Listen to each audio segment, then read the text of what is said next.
The city of Manchester, England, buzzed with its usual rhythm, trams rattling along tracks, the chatter of office workers spilling out of cafes, and the constant hum of traffic weaving through the urban sprawl.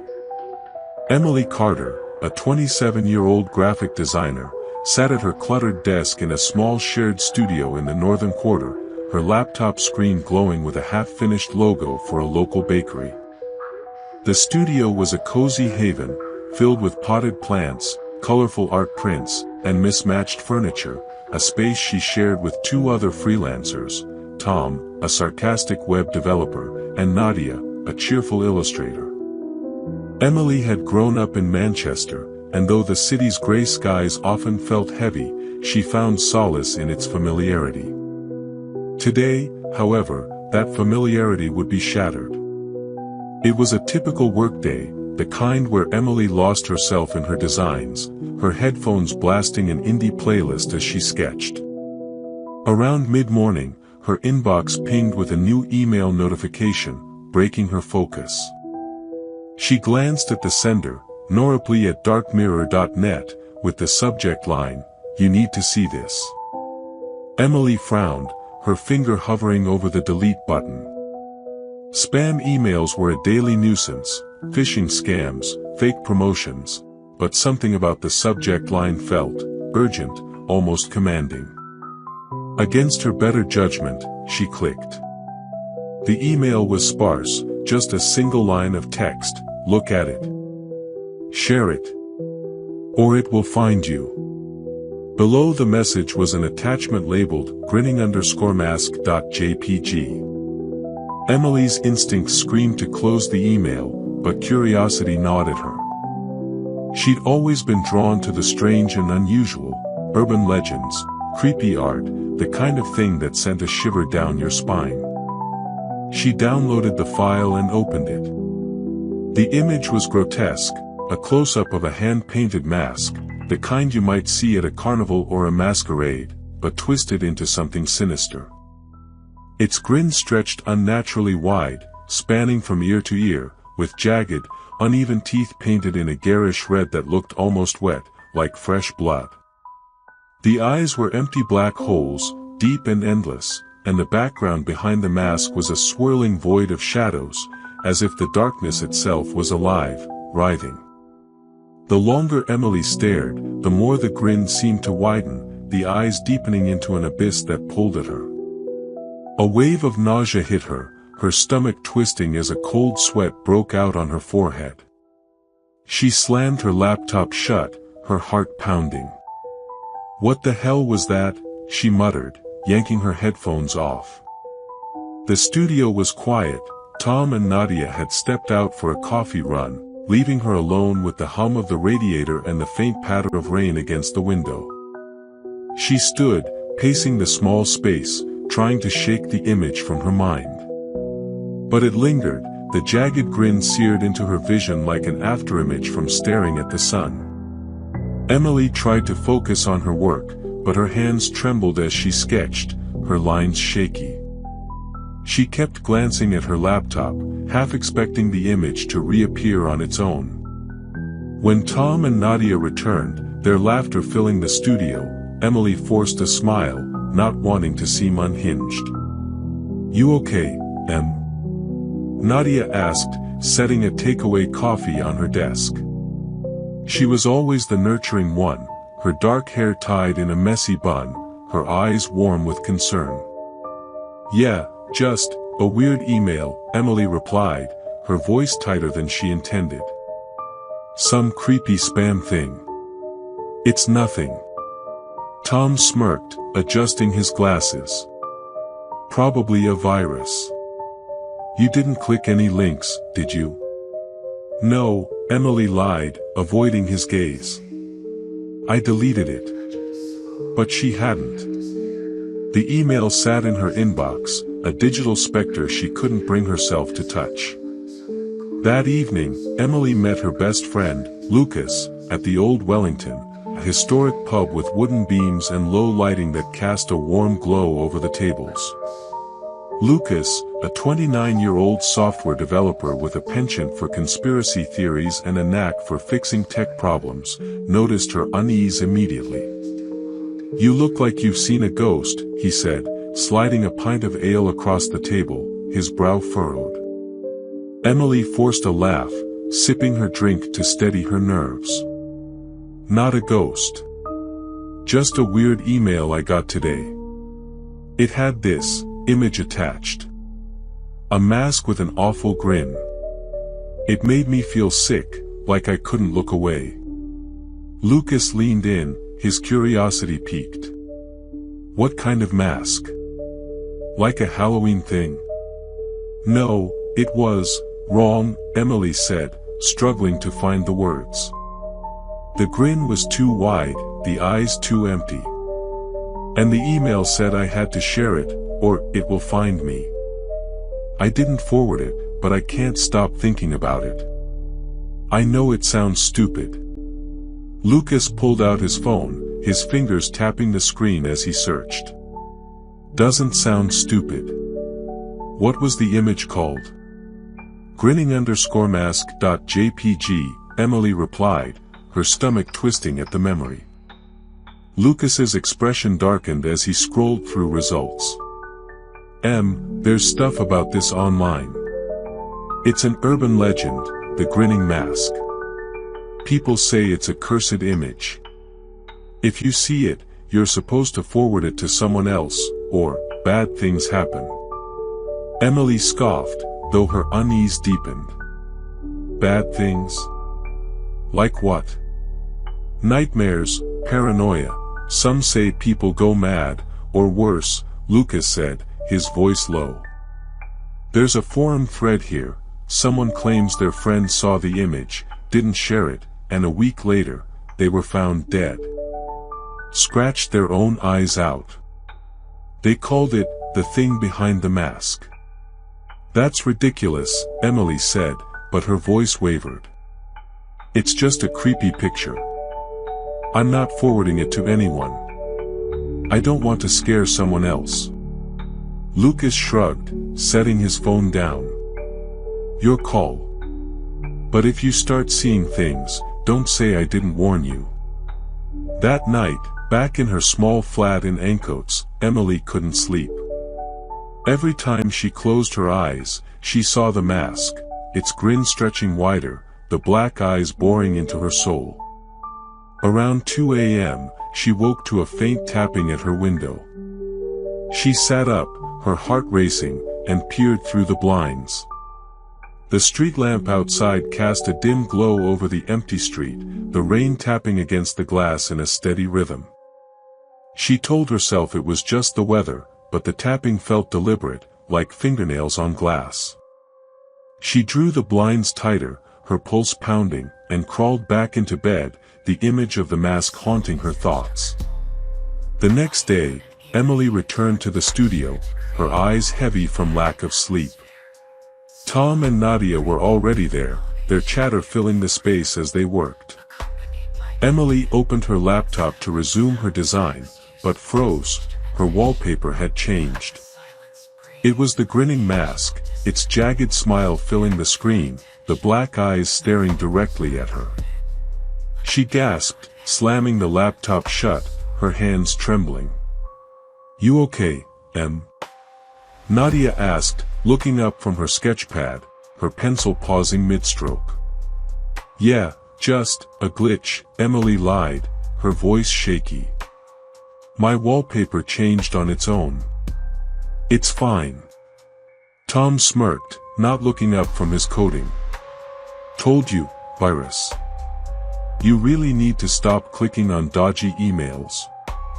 "I didn't," Emily started, then stopped. She didn't want to explain, didn't want them to think she was losing it. She deleted the wallpaper, replacing it with a generic beach photo, but the unease lingered like a shadow. That night, the nightmares began in earnest. Emily dreamed of the mask floating in a void, its grin widening until it split the mask in two, revealing a writhing mass of shadows beneath. The shadows formed into a humanoid figure, tall and emaciated, its movements jerky and unnatural, the mask now a part of its face. It reached for her, its voice a chorus of whispers that echoed her name, Emily, share me, or join me. She woke screaming, her sheets soaked with sweat, her flat silent except for the tapping at her window, louder now, more insistent. She didn't dare look. Over the next few days, Emily's life unraveled. The mask appeared everywhere, on her phone screen when she opened apps, in the reflections of mirrors and windows, even scrawled in the margins of her sketchbook in red ink she didn't recognize. Her dreams grew worse, the figure now standing at the edge of her vision, its grin pulsing, its black eyes following her every move.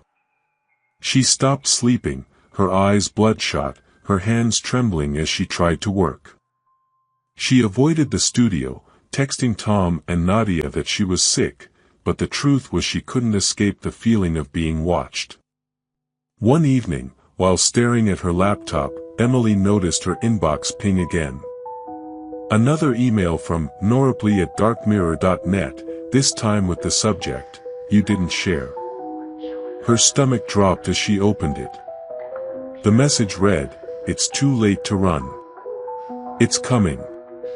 Attached was the same image, but altered.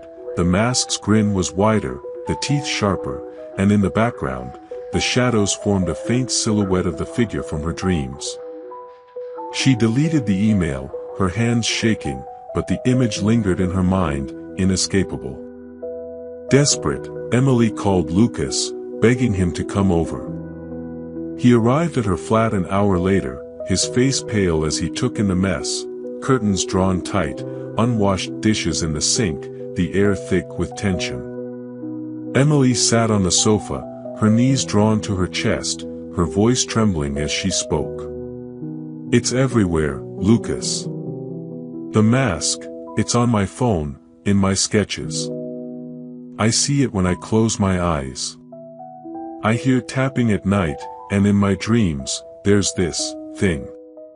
It wants me to share the image, but I can't do that to someone else." Lucas sat beside her, his laptop open on the coffee table. "You look awful, Em. I've been digging deeper since we talked. The grinning mask isn't just a chain letter, it's tied to something older, much older. I found mentions of it on dark web forums, going back to the early days of the internet. Some say it started with a cult in the 1800s, a group that used the mask in rituals to summon an entity, a watcher, something that feeds on fear. If you don't pass it on, it latches onto you, drives you mad until what? Emily whispered, her voice barely audible. Until you either share it or it takes you, Lucas said, his voice grim. There's a guy on one of these forums, an ex-hacker named Simon. He claims he survived the curse by destroying the original image file and performing a cleansing ritual. I've got his contact. We should reach out." They emailed Simon, who agreed to meet them at a cafe in Deansgate the next day. The cafe was a quiet spot, its walls lined with bookshelves, the air thick with the scent of coffee. Simon was in his late 40s, gaunt and hollow-eyed, his hands trembling as he clutched a mug of black coffee. He spoke in a low whisper, his eyes darting around the room as if expecting something to emerge from the shadows. "I saw the grinning mask 10 years ago," he said, his voice shaky. "It drove me to the edge, nightmares, hallucinations, the works. I heard tapping, saw shadows. I almost ended it. But I found a way out." "How?" Emily asked, leaning forward, her voice desperate. "You have to delete the original file, every copy," Simon explained. "Wipe your devices, make sure it's gone. Then you need to cleanse yourself. Salt, sage, and a prayer, doesn't matter which one, as long as you mean it. But there's a catch, you have to face it. It'll come for you when you try to destroy it.